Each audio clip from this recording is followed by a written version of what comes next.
ప్రియమైన స్నేహితులకు నమస్కారం. నేను మీ పద్మావతి. స్నేహితులు, ఈరోజు చందమామ కథల విభాగంలో మనం వినబోతున్న కథ పిశాచి నాటకం. అనగా అనగా ఒక ఊళ్ళో మంగయ్య శెట్టి అనే వడ్డీ వ్యాపారస్తుడు అంతులేని ధనం కూడబెట్టి దాన్ని కొడుకు గోవింద శెట్టికి భద్రంగా అప్పగించి కన్ను మూశాడు. కళ్ళారా చూసినదాకా తన తండ్రి అంత ఆస్తి సంపాదించినట్టు గోవింద శెట్టికి తెలియదు. అతను ఇనప పెట్టె తీసి అందులో ఉన్న వెండి బంగారము నగలు కుప్పపోసి చూసుకుంటే గుండె దడదడలాడింది.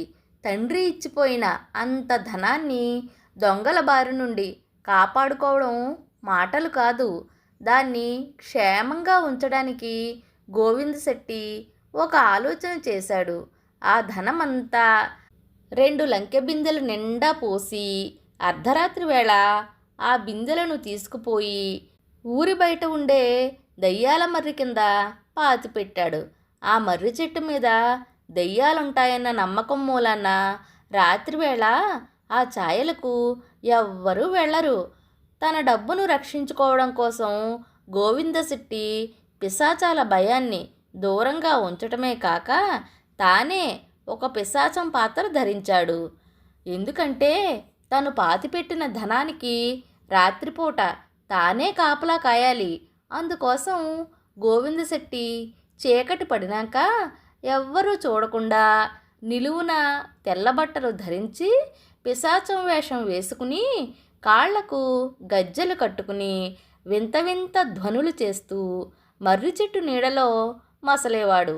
రాత్రి అంతా అలా తిరిగి అతను తెల్లవారుజామున ఇల్లు చేరుకునేవాడు. మర్రి చెట్టు కింద దయ్యం లాంటిది తారట్లాడుతున్నట్టు పుకారు పుట్టింది. తన తండ్రి పిశాచమై మర్రి చెట్టును ఆశ్రయించినట్టు గోవింద శెట్టి ఊరంతా ప్రచారం చేశాడు. అంతవరకు మర్రి చెట్టు మీద పిశాచాలున్నాయన్న పుకారే తప్ప ఇప్పుడు పిశాచాన్ని స్వయంగా చూసిన వాళ్ళు ఉన్నారు. మంగయ్య శెట్టి పిశాచమై మర్రి చెట్టును ఆశ్రయించాడన్న నమ్మకం ఊరందరికీ కలిగింది. ఈ కారణంగా చీకటి పడితే ఇల్లు దాటి బయటకు రావడానికి అందరూ భయపడుతున్నారు. మర్రి చెట్టు ప్రాంతాల పిశాచం ఉన్నట్టు చూసిన వారు కొందరికి జ్వరాలు వచ్చాయి.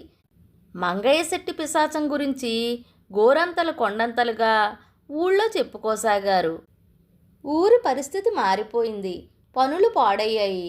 పొలాలకు రాత్రిపూట కాపలా లేదు. పొరుగుళ్ళ దొంగలు పంటలు యథేచ్ఛగా దోచుకుపోతున్నారు. ఊళ్ళో ఏ మనిషికి కానీ గొడ్డుకు కానీ జబ్బు చేసినా చావు సంప్రాప్తమైనా అది పిశాచం పనేనని అందరూ నమ్మారు. గ్రామ జీవితం అస్తవ్యస్తం అయింది. గ్రామంలో దరిద్రం తాండవించడం కూడా గోవింద శెట్టికే లాభించింది. తన వద్ద ఉన్న సరుకు హెచ్చు ధరలకు అమ్మి అతను మరింత లాభాలు చేసుకోనారంభించాడు. అతను గ్రామస్తుల మీద కనికరించి తన పిశాచం వేషం మానుకోక ఆ వేషంతో కాపలా కాస్తూనే ఉన్నాడు. ఈ స్థితిలో చిన్నడు తన కుక్కతో సహా ఆ గ్రామం చేరాడు. ఊరిలో అడుగు పెడుతూనే అతను మంగయ్య శెట్టి పిశాచం గురించి, దాని మూలాన గ్రామానికి పట్టిన పీడ గురించి విన్నాడు. అతనికి చాలా బాధ కలిగింది. జనానికి పిశాచాల భయం లేకుండా చేస్తే తప్ప వారి జీవితాలు బాగుపడవు. తాను ఆ పనికి పూనుకునే ముందు మంగయ్య శెట్టి పిశాచాన్ని ఒకసారి చూడాలనుకున్నాడు. అప్పుడు కానీ దాన్ని గురించి ఏదో ఒకటి చేయడం సాధ్యం కాదు. ఆ రాత్రి అతను నిర్జనంగా ఉన్న దెయ్యాల మర్రిని చేరి దాని మీద ఎక్కి కూర్చున్నాడు. అర్ధరాత్రి అయ్యేసరికి గోవింద శెట్టి చెట్టు నీడలో తారట్లాడడము చిన్నడికి కనిపించింది. ఎవరో మంగయ్య శెట్టి పిశాచంలా నటిస్తూ ప్రజలను భయభ్రాంతులను చేస్తున్నారు. ఎందుకు? ఇందులో ఆ మనిషి స్వార్థం ఏదో ఉండాలి. తన స్వార్థం కోసం ప్రజలను నానా క్షోభలకు గురి చేస్తున్న ఈ కిరాతకుణ్ణి తప్పకుండా ప్రజల ముందుకు ఏడ్చాలి. అప్పుడు గాని వాళ్లకు పిశాచ భయం పోదు.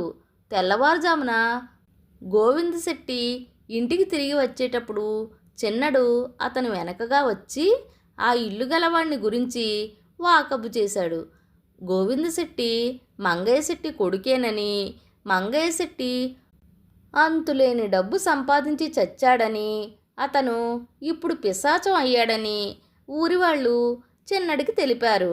తన తండ్రి పిశాచం అయ్యాడని ప్రచారం చేసి ఆ వేషంతో తాను ప్రజలను హడలగొట్టడంలో గోవింద శెట్టి అభిప్రాయం ఏమై ఉంటుందని చిన్నడు తీవ్రంగా ఆలోచించాడు. తన ఇంట్లో ఉన్న ధనరాశులను దొంగలు దోచుకుపోతారన్న భయం కూడా లేకుండా గోవింద శెట్టి రాత్రివేళ మర్రి చెట్టు కింద కాపలా కాయడానికి బలమైన కారణం ఏదో ఉండాలి.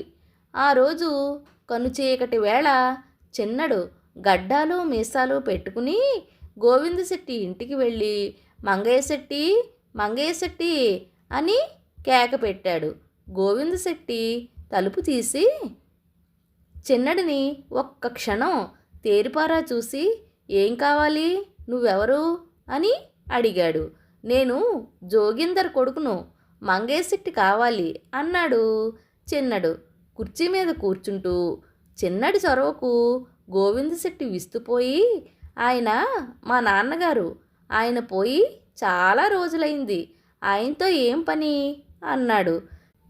చిన్నడు కొద్దిగా విచారంగా ముఖం పెట్టి, మా నాన్నగారికి మీ నాన్నగారు 1,00,000 వరహాలు బాకీ ఉన్నారు, వాటి కోసమే వచ్చాను, ఆ డబ్బు ఇచ్చి నన్ను తొందరగా పంపించే ఏర్పాటు చూడు అన్నాడు.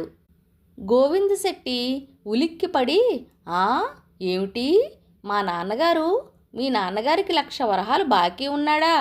ఆ డబ్బు నేను నీకు ఇయ్యాలా? బాగుంది, ఉండడానికి ఈ ఇల్లు తప్ప నా దగ్గర చిల్లిగవ్వలేదు, కావలిస్తే చూసుకో, నాకు బతుకు వెళ్ళమారడమే అంతంత మాత్రంగా ఉన్నది అంటూ చిన్నడికి ఇంట్లో ఉన్న ప్రతి పెట్టె, ఇనప్పెట్టెతో సహా చూపించాడు. అంతా చూసిన మీదట చిన్నడికి సంగతి ఏమిటో పూర్తిగా అర్థమైపోయింది. గోవింద శెట్టి తనకి ఉన్నదంతా దయ్యాల మర్రి సమీపంలో దాచి రాత్రిపూట పిశాచి వేషం వేసి అక్కడ కాపలా కాస్తున్నాడు. అటుకేసి ఎవ్వరూ రాకుండా కూడా చూసుకుంటున్నాడు. ఈ సంగతి గ్రహించిన చిన్నడు, చూడు గోవింద శెట్టి, బాకీ అన్న తర్వాత బాకీయే, నీ ఇల్లు అది అమ్మేసైనా మా నాన్న బాకీ తీర్చడం మంచిది, మా నాన్న సంగతి నీకు తెలీదు అని బెదిరించాడు. గోవింద శెట్టి మండిపడి, ఇంకోసారి ఆ మాట అన్నావంటే నీ ప్రాణాలు దక్కవు, మా నాన్న ప్రస్తుతం పిశాచమై తిరుగుతున్నాడు, మంగయ్య శెట్టి పిశాచం పేరు చెబితే ఈ ప్రాంతంలో కప్పలు కూడా నీళ్లు తాగవు, మీ జోగిందర్ ఏం చేయగలడు అన్నాడు. చిన్నడు పకపక నవ్వి, అదా నీ ధైర్యం, మా నాన్న కూడా చచ్చి పిశాచమై మా ప్రాంతాల విలయతాండవం చేస్తున్నాడు, పిశాచి అయినాక తనకు రావలసిన బాకీలన్నీ ఒకటొకటే వసూలు చేస్తున్నాడు, మొండికెత్తిన వాళ్ల చేత నెత్తురు కక్కిస్తున్నాడు, ఆయన మీ నాన్న మీద విరుచుకు పడతాడనే భయంతోనే బాకీ వసూలుకు నేను స్వయంగా బయలుదేరి వచ్చాను, నన్ను ఉత్త చేతులతో వెనక్కి పంపావో నీ ప్రాణానికి నేను పూచీ పడను, నువ్వు డబ్బు లేదని నన్ను మోసగించగలవు, కానీ డబ్బు ఎక్కడ ఉన్నది పిశాచానికి తెలియదా, ఆ సంగతి నీకు తెలియదా, వెళ్ళి వస్తా అంటూ బయటపడ్డాడు. గోవింద శెట్టికి మతిపోయినట్టయింది. పిశాచంగా నటిస్తూ మనుషులను హడలగొట్టవచ్చు కానీ నిజంగా పిశాచం వెంటబడితే తన గతి ఏం కాను. అయినా ఆ రాత్రి గోవింద శెట్టి మర్రి చెట్టు కిందకు వెళ్ళి పిశాచం వేషం వేశాడు. కానీ కాళ్ళు వణుకుతున్నాయి. జోగిందర్ పిశాచం తన డబ్బు కోసం రావచ్చు.